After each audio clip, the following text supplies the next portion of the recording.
Hi everyone, welcome back to my channel Chem Talks by Pooja Malik.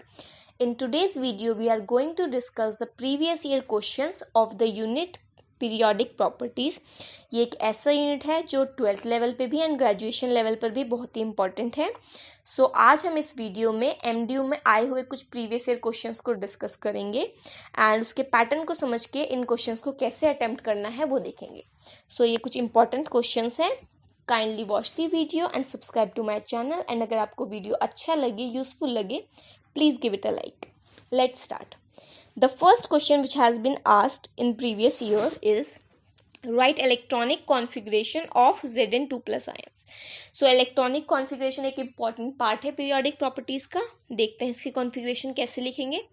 सबसे पहले हम देखेंगे कि जो जिंक है उसका एटॉमिक नंबर 30 होता है. फिर कॉन्फ़िगरेशन लिखने की जब बात आएगी तो उसमें Zn2 प्लस का पूछा है तो हम 2 इलेक्ट्रॉन्स को रिमूव करा देंगे इसकी कॉन्फ़िगरेशन में से. सो एक्चुअली में इसकी कॉन्फ़िगरेशन क्या होती है? 1s2 2s2 2p6 3s2 3p6 3d10 4s2. Cause it is Zn2 plus तो 4s2 वाले 2 इलेक्ट्रॉन्स इजीली रिमूव हो जाते हैं and the configuration becomes 1s2 2s2 2p6 3s2 3p6 3d10. And इसको हम AR 3d10 भी लिख सकते हैं. ठीक है, AR is up to 18 electrons की फिलिंग तक, क्योंकि AR का एटॉमिक नंबर आर्गन का 18 होता है. ठीक है जी. एंड ये कैसे फिल होते हैं ये आपको पता ही होगा, क्योंकि ये जो हमारे रूल्स होते हैं N+L वाला रूल होता है कि उसके अकॉर्डिंग हम एनर्जी के अकॉर्डिंग फिल करते हैं, आफ्टर प्रिंसिपल के अकॉर्डिंग. सो ये उसी के बेसिस पे एनर्जी ऑर्डर है. Now moving on to second question. The internuclear distance in KCl is 3.14 angstrom. Calculate ionic radii of K plus and Cl minus using Pauling method. So Pauling method को use करके हमें ये internuclear distance निकालना था. So basically polling method क्या होता है? Polling method में हम कुछ स्टेप वाइज प्रोसीजर फॉलो करते हैं एंड उसके बेसिस पे ये कैलकुलेट करते हैं. इसमें सबसे पहले हम क्या करते हैं, जिनके लिए निकालने से KCl की बात हो रही है तो हम सबसे पहले इनके कॉन्फ़िगरेशन लिखेंगे. ठीक है जी. इसको समझ के स्लेटर्स रूल की हेल्प से हम क्या निकालेंगे, जो इसका स्क्रीनिंग कांस्टेंट है वो निकालेंगे. फिर दोनों ही K प्लस और Cl माइनस दोनों ही जो आयंस की बात हो रही है उनके लिए हम क्या कैलकुलेट करेंगे, इफेक्टिव न्यूक्लियर चार्ज. वो वैल्यू यूज होती है फॉर्मूले में एंड उसको हम यूज करके कैटायन और एनायन की जो रेडियस है उसकी वैल्यू को हम निकाल सकते हैं. सो इसको स्टार्ट करते हैं. देखिए सॉल्यूशन. सबसे पहले K प्लस का कॉन्फ़िगरेशन एंड Cl माइनस का कॉन्फ़िगरेशन देखते हैं. पोटेशियम का एटॉमिक नंबर क्या होता है? 19 एंड क्लोरीन का होता है 17. बट क्योंकि K प्लस है दैट मीन्स एक इलेक्ट्रॉन रिमूव हो गया, यानी कि 18 इलेक्ट्रॉन की बात हो रही है. ऐसे ही Cl 17 होता है बट यहाँ पे Cl माइनस है दैट इज 18 इलेक्ट्रॉन की बात हो रही है. तो दोनों की कॉन्फ़िगरेशन सेम हो गई. 1s2 2s2 2p6 3s2 3p6. ये दोनों ही आर्गन से आइसोइलेक्ट्रॉनिक है. अब जब हम स्लेटर्स रूल को यूज़ करते हैं तो S की वैल्यू कैसे निकालेंगे, स्लेटर्स रूल कैसे करना है, कैसे हम इससे S की वैल्यू निकालते हैं, उसके ऊपर मैंने अलग से एक वीडियो अपलोड किया है. उसका लिंक आपको डिस्क्रिप्शन में मिल जाएगा. उस वीडियो में आपको कम्प्लीटली क्लियर हो जाएगा कि स्लेटर्स रूल से हम कैसे ये वैल्यूज़ निकाल सकते हैं. सो आप उस वीडियो को वॉच कर सकते हो. यहाँ पर क्योंकि सेम ही चीज़ है तो मैं डिटेल में उसको डिस्कस नहीं करूँगी, बट रूल्स के थ्रू आपको एक बार समझा देती हूँ. सो यहाँ पर S की वैल्यू हम कैसे निकालेंगे, जो सेम सबशेल है उसके लिए कॉन्ट्रीब्यूशन 0.35 होता है. जैसे यहाँ पे 3s2 3p6 है तो उसमें एक इलेक्ट्रॉन के लिए हमें निकालना है, उसके अलावा बचे 7 इलेक्ट्रॉन्स. उन 7 का कॉन्ट्रीब्यूशन होगा 0.35. सो 7 इंटू 0.35. ऐसे ही N-1 में कितने प्रेजेंट हैं? 8 इलेक्ट्रॉन्स. उनका कॉन्ट्रीब्यूशन होता है 0.85. सो उनका कॉन्ट्रीब्यूशन 0.85 इंटू 8. नेक्स्ट जो N-2 है उसमें कितने इलेक्ट्रॉन है? 2. सो उनका कॉन्ट्रीब्यूशन हो गया 2 इंटू 1. सो नेट S क्या आ गया? 7 into 0.35 plus 8 into 0.85 plus 2 into 1.0. सो S की वैल्यू आ गई 11.25. क्लियर. नाउ अब Z इफेक्टिव सिंपल है बिल्कुल. कैसे निकालेंगे? Atomic number minus screening constant. बिल्कुल सिंपल है. सो K प्लस के लिए क्या हो जाएगा, ये 19 माइनस 11.25 यानी कि 7.75 और Cl माइनस के लिए हो जाएगा 17 माइनस 11.25 दैट इज 5.75. नाउ इनका रेडियस निकालेंगे. RK प्लस की वैल्यू क्या होती है? It is C upon Z effective that means C upon 7.75. ऐसे ही RCl माइनस की वैल्यू क्या हो जाएगी? C upon Z effective that is C upon 5.75। अब ये तो दोनों फॉर्मूले हो गए R प्लस और R माइनस के लिए, एंड जो इसमें C होता है that is proportionality constant. So बच्चों हम इसमें क्या करेंगे, जो दोनों का रेडियस है उसके लिए एक फॉर्मूला होता है r K plus plus r C L minus is equal to, जो हमें वैल्यू दी हुई है क्वेश्चन में, ठीक है। जैसे अगर हम क्वेश्चन को देखें ध्यान से तो क्वेश्चन में उसने बोला है कि जो इंटरन्यूक्लियर डिस्टेंस है दैट इज 3.14, यही क्या है आर के प्लस और आर सी एल माइनस की वैल्यू यानी कि 3.14। सो इसको हम ऐड कर देंगे दोनों वैल्यूज को, यानी कि C upon 7.75 plus C upon 5.75 is equal to 3.14। Simply maths की इक्वेशन है, इसको जब हम सॉल्व करेंगे तो C की वैल्यू आ जाती है 10.36। ओके, नाउ अब R के प्लस की वैल्यू निकाल देंगे C की वैल्यू पुट करके, एंड सिमिलरली RCL की माइनस की वैल्यू भी निकाल देंगे C अपॉन Z इफेक्टिव को पुट करके, यानी कि 10.36 अपॉन 7.75 एंड 10.36 अपॉन 5.75 दोनों की वैल्यू आ गई। यही क्वेश्चन में हमें कैलकुलेट करना था दोनों का आयनिक रेडियाई। सो अगर ये क्वेश्चन आपको आता है तो इसी आपको फॉर्मेट में स्टेप वाइज इसको अटेम्प्ट करना है। Okay, now question number 3, what is ionization energy, write factors on which it depends. So ionization energy बेटा क्या होती है, basically it is the amount of energy required to remove the most loosely bound electron from an isolated gaseous atom. यानी कि जब हम एक gaseous atom की बात कर रहे हैं उसमें से जो सबसे बाहर वाला या सबसे लूजली बाउंड इलेक्ट्रॉन है, अगर मुझे उसे रिमूव कराना है तो उस इलेक्ट्रॉन को बाहर निकालने के लिए मुझे जितनी एनर्जी प्रोवाइड करनी पड़ेगी दैट इज आयनाइजेशन एनर्जी, ठीक है। अब जो इलेक्ट्रॉन है वो जितना ईजिली निकल पाएगा, इसका मतलब क्या है, हमें उतनी ही एनर्जी कम देनी पड़ेगी उस इलेक्ट्रॉन को रिमूव कराने के लिए, यानी कि आयनाइजेशन एनर्जी की जो वैल्यू है दैट विल बी लोअर। अब देखते हैं क्या क्या फैक्टर्स हैं जो इस आयनाइजेशन एनर्जी को इफेक्ट करते हैं। देखो, जो सबसे पहला फैक्टर है जो आयनाइजेशन एनर्जी पर इफेक्ट डालता है that is size of atom, यानी कि जिस एटम में से हम इलेक्ट्रॉन रिमूव कराने की बात कर रहे हैं, ठीक है, अगर उसका साइज बड़ा है तो साइज बड़ा है इसका मतलब क्या है कि जो बाहर वाला इलेक्ट्रॉन है वो न्यूक्लियस से दूर है, न्यूक्लियस से दूर है यानी कि फोर्स ऑफ अट्रैक्शन उसका न्यूक्लियस से कम है, फोर्स ऑफ अट्रैक्शन कम है यानी कि उसको अगर मुझे रिमूव कराना है एटम से तो इतनी ज़्यादा एनर्जी नहीं देनी पड़ेगी, यानी कि आयनाइजेशन एनर्जी क्या होगी, कम होगी। सो जितना बड़ा साइज उतनी कम आयनाइजेशन एनर्जी, ठीक है। सेकेंड फैक्टर है चार्ज ऑन न्यूक्लियस। सो जो न्यूक्लियर चार्ज है वो जितना ज़्यादा होगा उसका मतलब क्या है, जो फोर्स ऑफ अट्रैक्शन है न्यूक्लियस और इलेक्ट्रॉन के बीच में वो इंक्रीज हो जाएगी। अगर फोर्स ऑफ अट्रैक्शन इंक्रीज हो जाएगी दैट मीन्स कि इलेक्ट्रॉन को रिमूव कराना डिफिकल्ट हो जाएगा, इलेक्ट्रॉन को रिमूव कराना डिफिकल्ट होगा दैट मीन्स कि आयनाइजेशन एनर्जी इंक्रीज हो जाएगी। So ionization energy is directly proportional to the nuclear charge. Clear.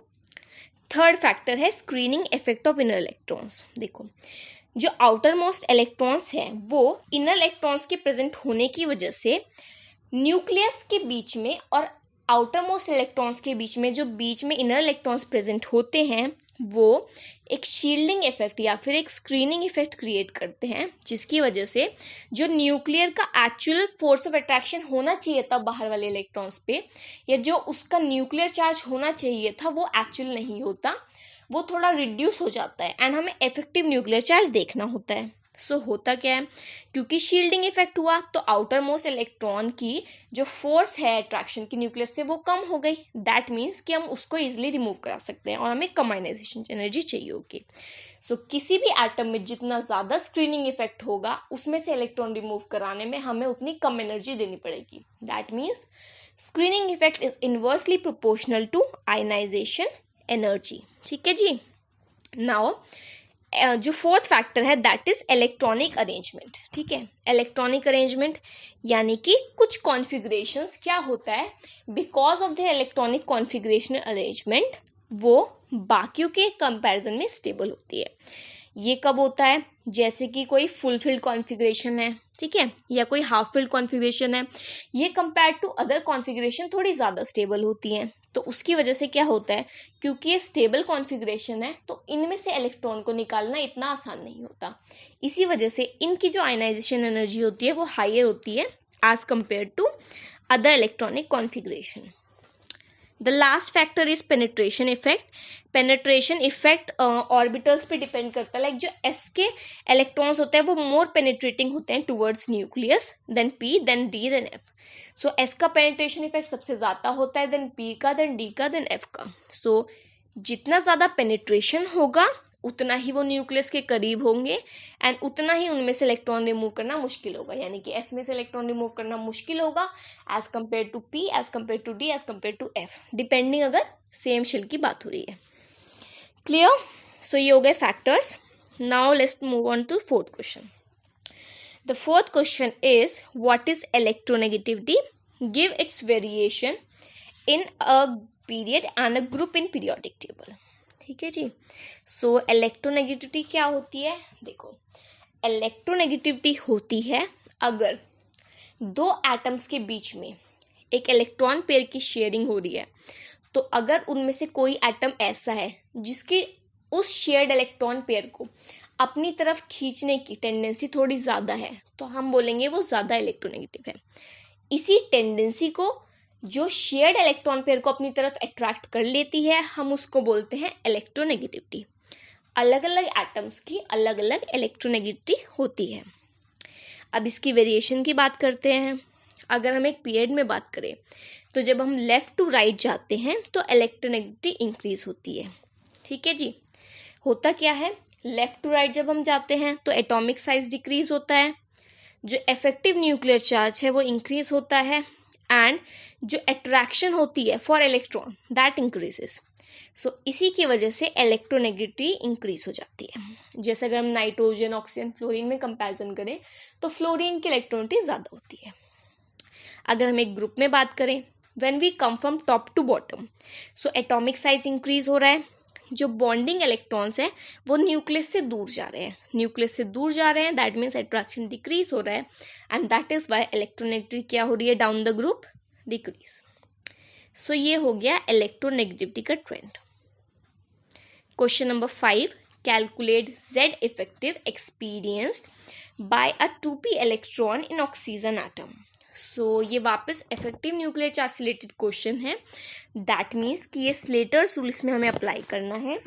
Slater's rule क्या होता है, कौन कौन से रूल्स हैं, मैं एग्जैक्टली रूल्स यहाँ पर स्टेट नहीं कर रही हूँ, उसके लिए आपको डिस्क्रिप्शन में वीडियो लिंक मिल जाएगा जहाँ से आप स्लेटर्स रूल को बहुत अच्छे से समझ सकते हो। सो इसमें हम देखते हैं कैसे निकालेंगे इफेक्टिव न्यूक्लियर चार्ज। सो इसमें बोला है ऑक्सीजन में जो 2p इलेक्ट्रॉन है उसके लिए निकालना है। सो कॉन्फ़िगरेशन लिखेंगे सबसे पहले, it is 1s2 2s2 2p4।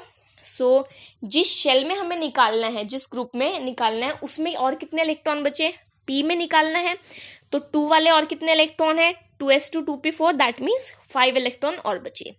सो उन 5 का कॉन्ट्रीब्यूशन क्या होगा, 0.35। अब n-1 यानी कि 1 वाले शेल में कितने बचे इलेक्ट्रॉन, 2, तो उनका कॉन्ट्रीब्यूशन होगा 0.85 यानी कि 2 × 0.85। सो जो s की वैल्यू आएगी that is 2 × 0.85 plus 5 × 0.35 that is 3.5।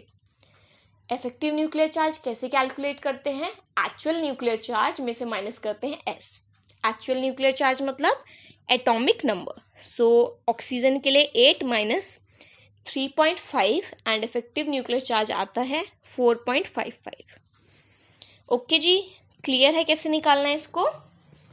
Okay, now 6th question, what is Pauli's exclusion principle. So Pauli's exclusion principle क्या होता है ये पूछा गया इस क्वेश्चन में। सो पॉलीज एक्सक्लूजन प्रिंसिपल क्या होता है, इस क्वेश्चन में आपको कुछ नहीं करना है, सिर्फ जाके क्या करना है, स्टेटमेंट लिख देनी है कि पॉलीज एक्सक्लूजन प्रिंसिपल के लिए ये क्या कहता है कि अगर कोई एक ऑर्बिटल है तो it can accommodate only maximum of 2 electrons and वो 2 इलेक्ट्रॉन्स की भी स्पिन क्या होनी चाहिए, अपोजिट होनी चाहिए। यानी कि उस ऑर्बिटल में 2 इलेक्ट्रॉन आएंगे, एक क्लॉकवाइज है तो दूसरा एंटी क्लॉकवाइज ही आएगा। ये 1 मार्क में पूछा है तो इसमें आप सिर्फ स्टेटमेंट लिख दोगे। Question number 7, explain Slater's rule along with application. So बच्चा फिर से वही क्वेश्चन है related to Slater's rule. So इसमें स्लेटर्स रूल का एप्लीकेशन ठीक है, एंड एक्सप्लेनेशन पूछा है, वो डिस्क्रिप्शन लिंक में जो वीडियो गिवन है उसमें पूरा कवर्ड है, सो आप प्लीज़ इसको कंप्लीट कर लेना। Question number 8, explain aufbau principle with example. ये भी सिंपल जो हमारे रूल्स होते हैं ना उससे रिलेटेड एक क्वेश्चन है, सो इसमें आपको अबाव रूल बताना है और एक बार समझा देना है कि कैसे एप्लीकेबल हो रहा है, ठीक है। सो अबाव रूल क्या कहता है? अबाव रूल ये कहता है कि अगर जब हम इलेक्ट्रॉन को फिल करेंगे तो इलेक्ट्रॉन सबसे पहले उस ऑर्बिटल के अंदर जाएगा जिसकी एनर्जी लोअर होगी, देन इंक्रीजिंग एनर्जी के ऑर्डर में धीरे धीरे इलेक्ट्रॉन्स फिल होते रहेंगे, ठीक है। तो आप इसमें स्टेटमेंट क्या लिखोगे? According to aufbau principle, electrons enters the orbitals of lower energy first and accordingly electrons are filled, ठीक है जी। सो इसमें एग्जाम्पल कैसे समझे हम? इसमें हमें पता है n+l रूल अप्लाई होता है, उसी के बेसिस पे जिसकी n+l की वैल्यू कम होती है दैट मीन्स वो लोअर एनर्जी ऑर्बिटल है, पहले उसमें इलेक्ट्रॉन जाएगा।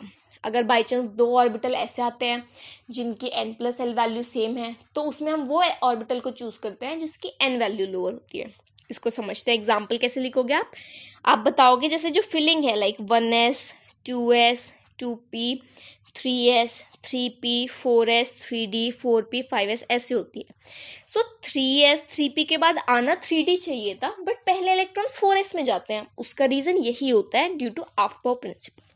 अगर हम 4s के लिए n+l की वैल्यू निकालें तो दैट विल बी 4 + 0 यानी कि 4।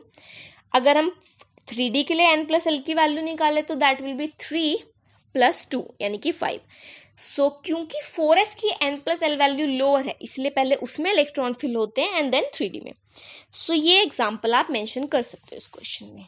Okay, now question number 9, using Slater's rule calculate effective nuclear charge experienced by 3s electron in aluminium।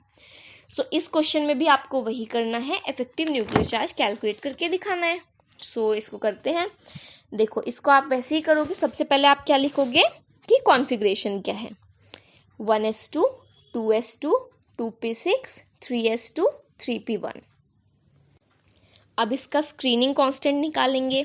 So S की वैल्यू क्या हो जाएगी? सबसे पहले हम एन शेल में देखेंगे। 3s के लिए वैल्यू निकालने के लिए उसने कहा है ना, किसके लिए वैल्यू निकालनी है? 3s। आई थिंक ये क्वेश्चन में 3s इलेक्ट्रॉन है, ठीक है जी। सो 3s के लिए वैल्यू निकालनी है ना, तो 3 वाला जो शेल है उसमें देखते हैं कितने इलेक्ट्रॉन्स हैं। तो बेसिकली 2 इलेक्ट्रॉन्स और बचे, तो सेम शेल वालों का कंट्रीब्यूशन क्या हो जाएगा? 2 × 0.35 है ना। अब n-1 यानी कि 2 शेल, उसमें 8 इलेक्ट्रॉन है तो उनका कंट्रीब्यूशन कितना होगा? 8 × 0.85। ऐसे ही जो n-2 यानी कि 1 सब शेल है उसके अंदर 2 इलेक्ट्रॉन है तो उसका कंट्रीब्यूशन कितना होगा? 2 × 1। सो s की वैल्यू आ जाएगी 2 × 0.35 + 8 × 0.85 + 2 × 1, that is s is equal to 9.50। Now effective nuclear charge क्या होगा? Actual charge minus screening constant.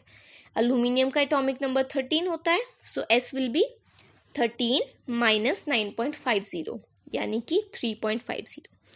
इस तरह से बहुत सिंपली आप इफेक्टिव न्यूक्लियर चार्ज को कैलकुलेट कर सकते हो। Now question number 10, which is smaller in size, Na और Na+ और Na-। बहुत सिंपल और लॉजिकल क्वेश्चन है, बिल्कुल आप इसका सिंपल लॉजिक है। देखो यहाँ पे सेम ही एटम की बात करी है और उसका केटायन और एनायन पूछा है, तो पूछे साइज सबसे छोटा किसका होगा। तो जो केटायन होता है हमेशा उसका साइज छोटा होता है एक्चुअल एटम से, और जो एनायन होता है उसका साइज बड़ा होता है एक्चुअल एटम से। सो यहाँ पे जो स्मॉलेस्ट एटम होगा that will be Na+। Na+ cation है, उसका अपने न्यूट्रल एटम Na से साइज हमेशा छोटा होगा। केटायन बनता कैसे? देखो जब न्यूट्रल एटम में से एक इलेक्ट्रॉन का यहाँ पे रिमूवल हुआ तब सोडियम का आयन बना। सो होता क्या है, जब इलेक्ट्रॉन का रिमूवल हुआ तो जो इसका कॉन्फ़िगरेशन था अगर हम शेल वाइज देखें तो इट विल बी 281, ठीक है, यानी कि 1s2 2s2 2p 1s2 2s2 2p6, ठीक है, एंड 3s1। सो ये इसका कॉन्ट्रीब्यूशन है। सो बेसिकली 3s1 में से इलेक्ट्रॉन रिमूव हो गया है ना। उसकी वजह से जो थर्ड सबशेल था वो तो एलिमिनेट हो गया, क्योंकि थर्ड वाला ऑर्बिटल अभी उसमें कोई इलेक्ट्रॉन नहीं है, उसका एलिमिनेशन हो गया। सो इसकी वजह से क्या होगा, इफेक्टिव न्यूक्लियर चार्ज इंक्रीज होगा, जो इलेक्ट्रॉन्स पे होल्ड है वो इंक्रीज हो जाएगा न्यूक्लियस का, एंड वो और पास में खींचे चले आएंगे न्यूक्लियस के, they will be pulled more towards nucleus. उसी की वजह से रेडियस क्या होता है, डिक्रीज हो जाता है। Clear. Now question number 11, which rule follows 1s2 2s2 2px1 2py1 2pz1 instead of 1s2 2s2 2px2 2py1 2p0। सो इसमें पहला वाला कॉन्फ़िगरेशन क्यों प्रेफर किया जाता है नीचे वाले से, एंड किस रूल के अकॉर्डिंग। सो जैसे कि आप इसमें देख सकते हो यहाँ पे नाइट्रोजन की बात हो रही है, एंड फर्स्ट वाले में पहले पी के तीनों ऑर्बिटल सिंगली ऑक्यूपाइड हैं, एंड सेकंड वाले कॉन्फ़िगरेशन में पहले दो पी एक्स में फिल हो गए, फिर पी वाई में एक इलेक्ट्रॉन गया। सो फर्स्ट वाला कॉन्फ़िगरेशन प्रेफर किया जाता है अकॉर्डिंग टू हुन्स रूल, जो कि ये कहता है that pairing occurs after filling of all orbitals.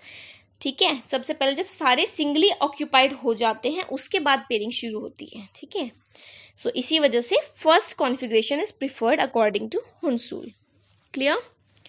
Now question number 12, which has smaller size and why. So ये सिंपली पीरियोडिक प्रॉपर्टी पे बेस्ड है। नाइट्रोजन और ऑक्सीजन में से छोटा साइज किसका होता है, रीजन। सो इनमें से छोटा साइज ऑब्वियसली किसका होता है, ऑक्सीजन का। रीजन कि जब हम अलॉन्ग दी पीरियड जा रहे हैं लेफ्ट टू राइट, तो इलेक्ट्रॉन्स ऐड होते रहते हैं। एक्स्ट्रा इलेक्ट्रॉन जो ऐड होता है वो इफेक्टिव न्यूक्लियर चार्ज को इंक्रीज करता है। जो न्यूक्लियस का इलेक्ट्रॉन्स पे फोर्स ऑफ अट्रैक्शन है that increases, and in turn radius decreases. So smaller size of oxygen atom. Now question number 13, write down the configuration of Cr3+, Cl- and MO। सो बच्चा बिल्कुल basic question है electronic configuration का। Cr का atomic number 24 होता है। सो configuration is Ar3d5 4s1, क्योंकि Cr3+ है, 3 electron remove, so configuration is Ar3d3 4s0। अगर क्लोरीन की बात करें एटॉमिक नंबर 17, बट यहाँ पे Cl- है तो 18 हो गया, एंड कॉन्फ़िगरेशन इज Ar यानी कि 18। MO की बात करें एटॉमिक नंबर 42 होता है, and configuration is Kr45 5s1। Now question number 14, ionization energy of C and O. Follow the order C less than N and N greater than O. Explain. So इस order का explanation क्या है ionization के लिए, उसको देखते हैं। देखो, जब हम कार्बन से नाइट्रोजन की तरफ जा रहे हैं तो क्या हो रहा है, आयनाइजेशन एनर्जी इंक्रीज होती रहती है। इसका रीज़न ये है कि न्यूक्लियर चार्ज क्या हो रहा है, इंक्रीज हो रहा है, एंड इसी वजह से एटॉमिक साइज डिक्रीज हो रहा है। सो इसीलिए जो कार्बन की आयनाइजेशन एनर्जी है वो नाइट्रोजन से लोअर होती है। ठीक है, अब अगर नाइट्रोजन से ऑक्सीजन की बात करें, जब हम नाइट्रोजन से ऑक्सीजन की तरफ चलते हैं, ऑक्सीजन की आयनाइजेशन एनर्जी कम होती है नाइट्रोजन से। उसका रीज़न ये है कि नाइट्रोजन का कॉन्फ़िगरेशन हाफ फिल्ड होता है, जबकि ऑक्सीजन का ऐसा नहीं है। सो नाइट्रोजन की जो इलेक्ट्रॉनिक कॉन्फ़िगरेशन है that is stabler than oxygen, and उसमें से इलेक्ट्रॉन निकालना मुश्किल है। इसी वजह से जो नाइट्रोजन की आयनाइजेशन एनर्जी है वो थोड़ी ज़्यादा होती है एज कम्पेयर टू ऑक्सीजन। ठीक है जी, आई होप आपको ये क्लियर हो order. Now the last question of the video, question number 15, discuss Pauling scale of electronegativity and give its disadvantages. सो जैसा कि हमने अभी डिस्कस किया था इलेक्ट्रोनेगेटिविटी वाला पॉइंट कि इलेक्ट्रोनेगेटिविटी क्या होता है, एंड कंपैरिजन करने के लिए और अलग अलग एटम्स की इलेक्ट्रोनेगेटिविटी निकालने के लिए बहुत सारे अटेम्प्ट्स किए गए एंड बहुत सारी कोशिश की गई। जैसे पॉलिंग ने स्केल दिया, मुलिकन ने दिया, सैंडरसन ने दिया, अलग अलग केमिस्ट ने, अलग अलग साइंटिस्ट ने अलग अलग स्केल्स देने की कोशिश की टू मेजर इलेक्ट्रोनेगेटिविटी। ऐसा ही एक रिलेशन पॉलिंग ने दिया। पॉलिंग ने जो रिलेशन दिया that is delta E is equal to E A B minus E A A into E B B की पावर हाफ। ये टर्म्स क्या है इनको समझते हैं। देखो, अगर हम ये अज्यूम करते हैं कि बॉन्ड 100% कोवलेंट है, देन बॉन्ड एनर्जी क्या हो जाएगी, ए बी अगर कोई बॉन्ड बन रहा है ए और बी बी बॉन्ड के ब्रेक होने के बाद ए बी बॉन्ड अगर बन रहा है, तो अगर हम मानते हैं कि जो नया बॉन्ड बना that is covalent, so E A B bond की एनर्जी क्या होगी, it will be geometric mean of the other energies, यानी कि E A into E B B की पावर हाफ। ठीक है जी, बट क्योंकि ऑब्वियसली कोई भी बॉन्ड यहाँ पे परफेक्टली कोवेलेंट नहीं है। जब इलेक्ट्रोनेगेटिव की बात करें तो मतलब टेंडेंसी है अपनी तरफ खींचने की, तो ऑब्वियसली आयनिक कैरेक्टर यानी कि पोलैरिटी तो डेवलप हो ही गई। सो जब आयनिक कैरेक्टर इन्वॉल्व हो जाता है ना, तो उस केस में इलेक्ट्रोनेगेटिविटी लगाने के लिए हम सिर्फ ज्योमेट्रिक मीन नहीं ले सकते उन दोनों बॉन्ड्स का, बल्कि हम ये फॉर्मूला यूज करते हैं, that is delta E is equal to E A B minus E A A into E B B की पावर हाफ।